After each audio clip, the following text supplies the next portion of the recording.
In my short video, Paradise Stolen, I used the analogy that for the money spent on the war in the past 10 years, we could have built a small home on a small plot of land in a small community for every family in America. A common argument against this idea is that there just isn't enough room in all of America to provide people with decent homes in decent communities. But this argument is baseless and the result of lies and propaganda. We were lied to convince us that there's so many people that we have to cram everyone into high-density housing in high-density cities because there's not enough room on the planet. So let's dispose of this myth, the myth of overpopulation.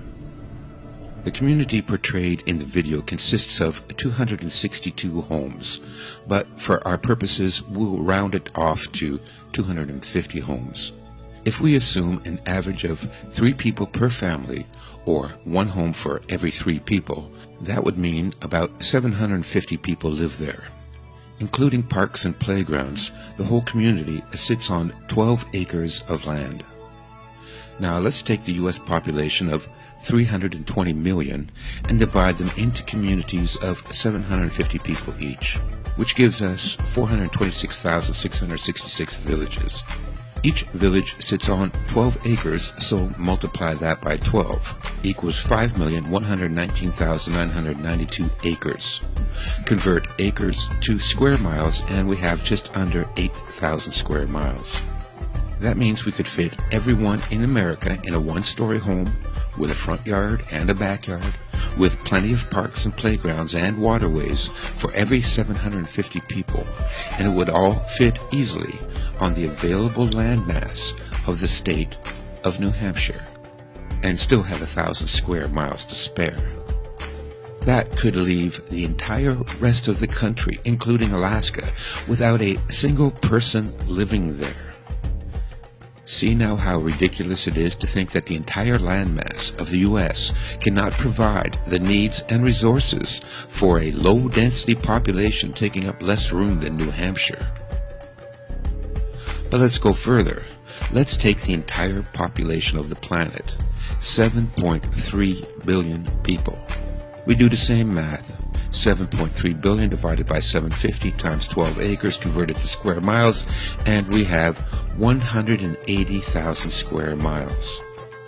That means we could fit everyone in the world, every American, Canadian, Australian, Mexican, European, Russian, Muslim, African, Hindu, Chinese, Japanese, Indonesian, and all of South America, in a 1-story home with a front yard and a backyard with plenty of parks and playgrounds and waterways for every 750 people, and the entire world population could all fit easily on less than 75% of the available landmass of the state of Texas, and still have 80,000 square miles of Texas to spare.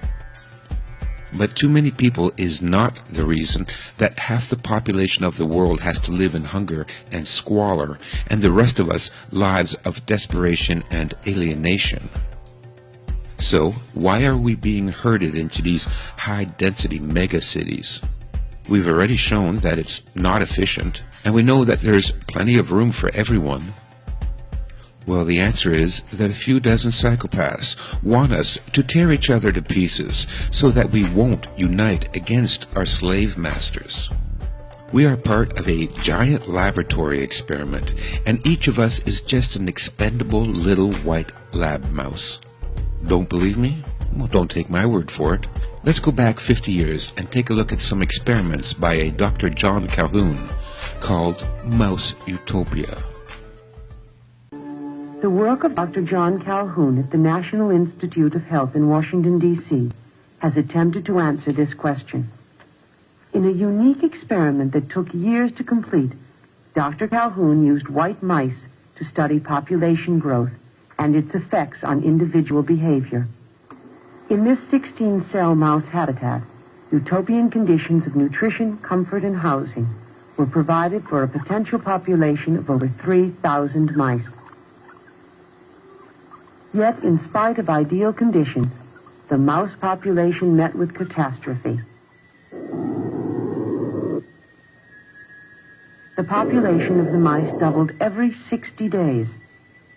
This was called the exploit period. The third period, consisting of 300 days, found the population of mice leveling off. This was called the equilibrium period. Dr. Calhoun noticed that the newer generations of young were inhibited, since most space was already socially defined. At this time, some unusual behavior became noticeable. Violence became prevalent. Excess males strived for acceptance, were rejected, and withdrew. Huddling together, they would exhibit brief flurries of violence among themselves. Other young mice growing into adulthood exhibited an even different type of behavior. Dr. Calhoun called these individuals the beautiful ones. Their time was devoted solely to grooming, eating, and sleeping. They never involved themselves with others, engaged in sex, nor would they fight. All appeared as a beautiful exhibit of the species, with keen, alert eyes and a healthy, well-kept body. These mice, however, could not cope with unusual stimuli. Though they looked inquisitive, they were, in fact, very stupid. Dr. Calhoun called the last period the die phase, leading the population into extinction. Although the mouse utopia could house 3,000, the population began to decline at 2,200.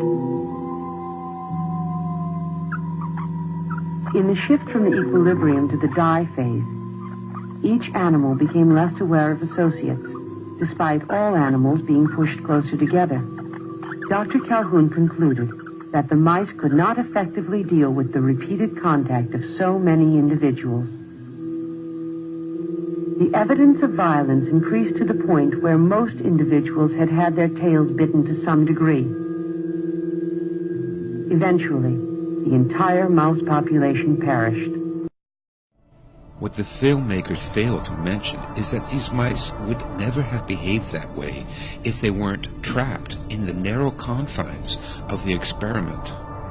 These behaviors and conditions would never exist in nature.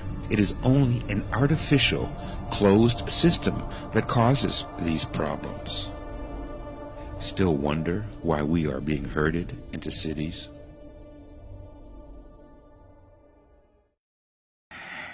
When I met him at Findhorn, he said to me, "Where are you from?" And I said, "New York." He said, "New York, yes, that's a very interesting place. Do you know a lot of New Yorkers who keep talking about the fact that they want to leave but never do?" And I said, "Oh, yes." And he said, "Why do you think they don't leave?"